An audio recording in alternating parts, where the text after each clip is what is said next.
Y para conversar de todo lo que ha rodeado la investidura de Pedro Sánchez, las últimas semanas de negociación y los últimos días de protesta, tomamos contacto con el catedrático de Derecho Procesal de la Universidad de Barcelona, Jordi Nieva Fenol. ¿Cómo está, profesor? Muy buenos días acá, muy buenas tardes para usted.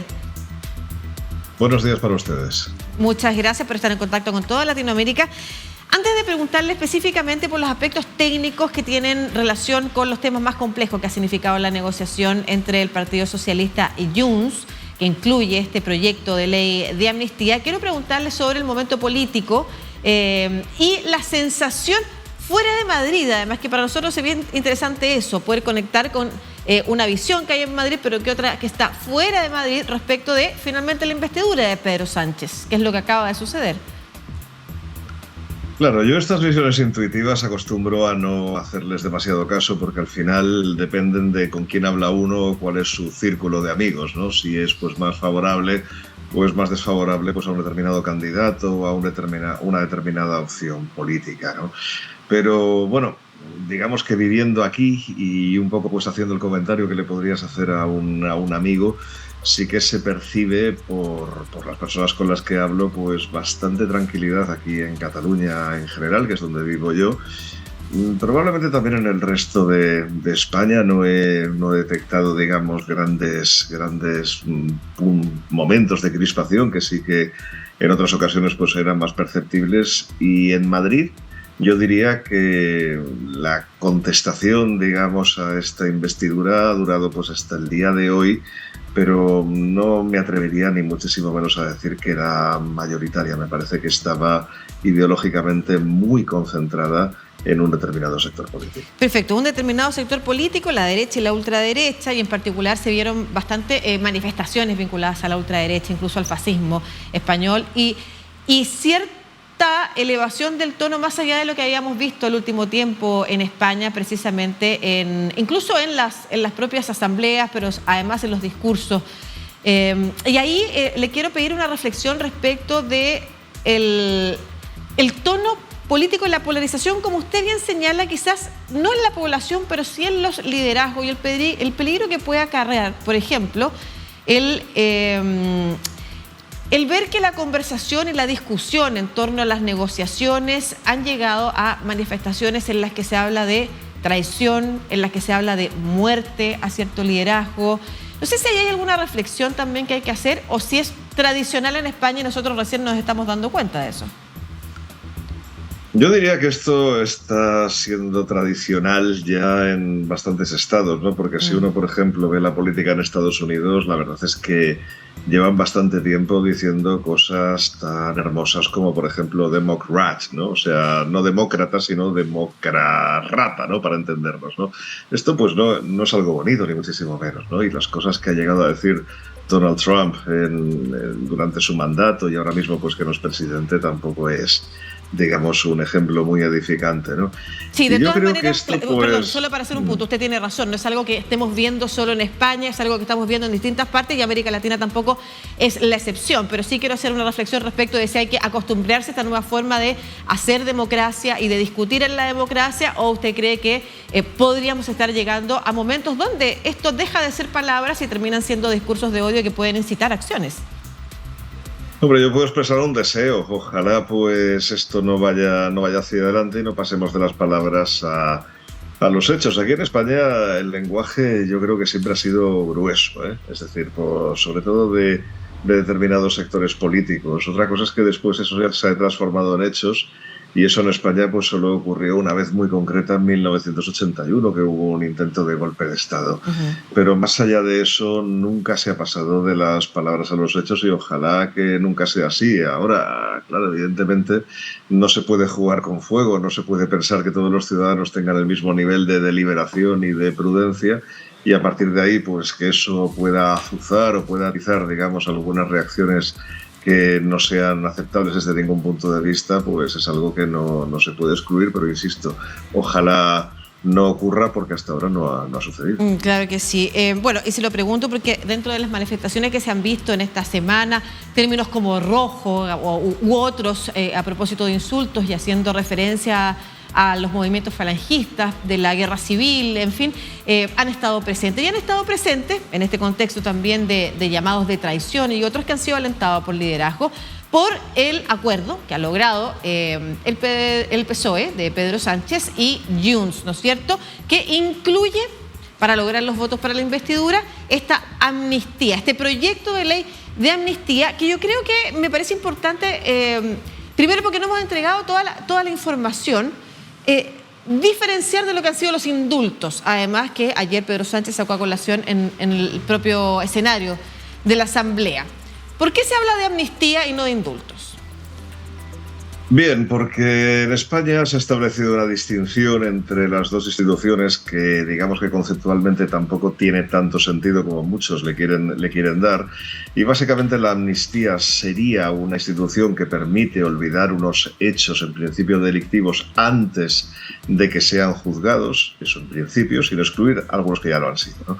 Y en cambio el indulto estaría únicamente centrado en hechos que ya han sido juzgados, ya hay una pena impuesta, incluso es posible que se esté cumpliendo, y a partir de ahí pues lo que se hace es perdonar, ¿no? Es indultar pues esa responsabilidad. Insisto, las fronteras entre ambas instituciones son bastante difusas, no es algo que se pueda establecer categóricamente esto es esto y esto es lo otro, pero al final vendríamos pues a hablar de una especie de mirar hacia otro lado y de cancelar pues investigaciones, responsabilidades, en todo caso pues todas las derivadas de un proceso penal con respecto a esos hechos que son objeto de indulto o de amnistía. Perfecto, en este caso estamos hablando entonces de amnistía, que para los efectos de la conversación en España se traduciría en el perdonazo a aquellos casos que hoy están siendo investigados, y algunos de esos que llegaron hace bien poco, incluso en el marco de lo que se suponía estaban haciendo las negociaciones con Junts, se han levantado algunos de los casos a partir de actos de jueces que han decidido avanzar en investigaciones que estaban un poco ralentizadas, que no tenían más información, pero que se han puesto también en estos últimos días y han sido entonces parte del debate y de la idea esta de la intromisión judicial incluso en algunos casos. Yo quisiera saber desde su punto de vista, como catedrático además, la acusación de que esto traicionaría la Constitución española, si considera que es así, o, como decía Pedro Sánchez ayer, al revés, esto se hará todo dentro de la institución y eso significa que mostraremos cómo nuestra Constitución es fortalecida y está vigente. ¿Cuál es su posición? No, mi posición no es favorable a la amnistía como tal, como concepto, así hablando pues digamos en frío, al margen de cualquier otra consideración, porque es una institución que proviene claramente del antiguo régimen. Pero bueno, el indulto también proviene de ese antiguo régimen, es decir, de una fase predemocrática, y también lo tenemos, ¿no? Con lo cual lo que podemos hacer es actualizar estas instituciones y que sean compatibles con la democracia, cosa que en España hemos hecho ya varias veces, porque ni siquiera es la primera amnistía que hemos tenido y se han amnistiado pues hechos muchísimo más graves y que eran claramente delitos de lesa humanidad, como los ocurridos durante la dictadura franquista, ¿no? Y eso pues lo han aceptado nuestros tribunales, lo ha aceptado el Tribunal Constitucional hasta el día de ayer, como quien dice. No ha habido una gran discusión por parte de la doctrina penalista, ojo, se ha discutido, pero no ha sido, digamos, una discusión frontalmente en contra, y en cambio ahora que se plantea esta amnistía pues a favor de una serie de personas que podrían motejarse como independentistas catalanas, no, ahora no, y esto es inconstitucional, esto va a romper el Estado, esto pues va a ser, digamos, pues como entrar a abrir las puertas del infierno. Evidentemente es una exageración que hacen las personas que son adversas a esta amnistía porque no creen que políticamente sea conveniente, es decir, tienen de alguna forma miedo de que vuelva a ocurrir lo que ocurrió, que percibieron como algo pues extraordinariamente grave, ¿no?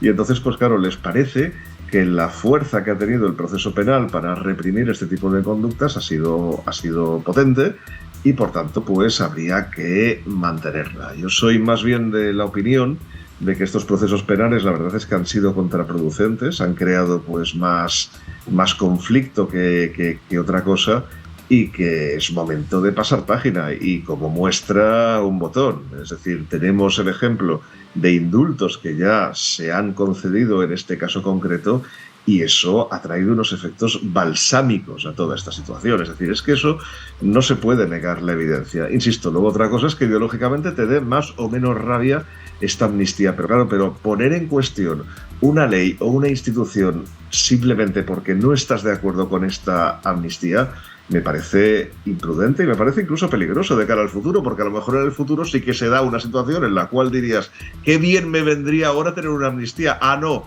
es que es inconstitucional. Hombre, no, no es el caso. Y de hecho, insisto, es que ha habido amnistías pasadas y no tan antiguas como para poder decir esto. Muy interesante lo que usted señala, porque de alguna manera va en línea también con lo que decía Pedro Sánchez, independiente que usted parte de esta conversación diciendo que no está de acuerdo, que no le gusta la amnistía, no considera que sea políticamente cuestionable y que los hechos de los indultos, por ejemplo, realizados, efectivamente han tenido un efecto balsámico. Eso lo menciono porque la declaración de Pedro Sánchez ayer en defensa de la amnistía decía, en algunos casos, la acción penal y la persecución solo ha traído más conflicto y lo que queremos nosotros es diálogo y generar una mejor convivencia. De alguna manera entiendo que es a eso a lo que usted apunta con su comentario, pero quisiera, y para cerrar, preguntarle si a partir del día de hoy, independiente de la investidura de gobierno, siguen acciones realizándose o acciones en tribunales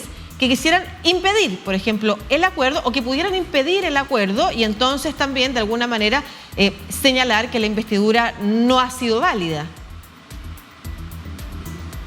No creo que eso vaya a ocurrir. De hecho, ya se ha intentado. El partido de extrema derecha pues presentó una querella ante el Tribunal Supremo, nada menos que para suspender la investidura. Esto es insólito, vamos, o sea, pensar que un tribunal puede suspender la actividad del Poder Legislativo es, vamos, no entender lo que es la división de poderes, y el Tribunal Supremo lo ha rechazado, hombre, no de plano, pero prácticamente. Es decir, la investidura se ha celebrado y no va a tener ningún problema.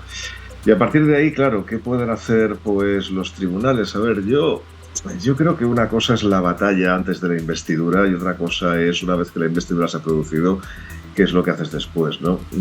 Yo, la verdad, quiero confiar en que no haya tantos jueces ideologizados en España ni en ningún otro sitio, sino que sean realmente conscientes de su labor y de su posición en nuestro ordenamiento jurídico. Es decir, un juez es la personificación de la neutralidad en la sociedad. Es decir, no puede hacer política desde ningún punto de vista, ¿no?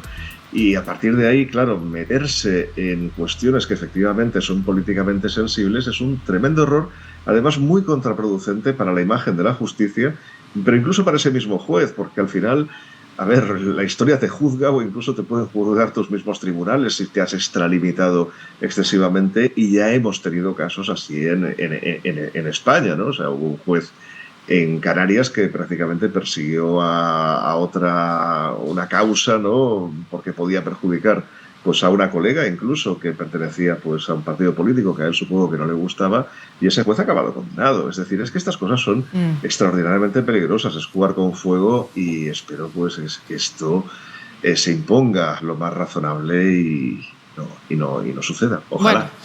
Bueno, parte de la conversación que hemos tenido tiene que ver con efectivamente cosas que hemos visto en otros países, no solamente respecto de lo que se ha visto en España estos últimos días, sino que también con esto último que usted señala, la justicia interviniendo en procesos electorales, en el actuar del Congreso, por ejemplo, que es algo de lo que vemos en Guatemala hoy en día y de lo que no estamos libres, y por eso yo diría que la conclusión es que el fortalecimiento de las instituciones, como usted señala, y la separación de los poderes del Estado es fundamental para darle robustecimiento a nuestras democracias. Que esté muy bien. Jordi Nieva Farol, catedrático de Derecho Procesal de la Universidad de Barcelona. Muchas gracias por esta conversación. Que esté muy bien.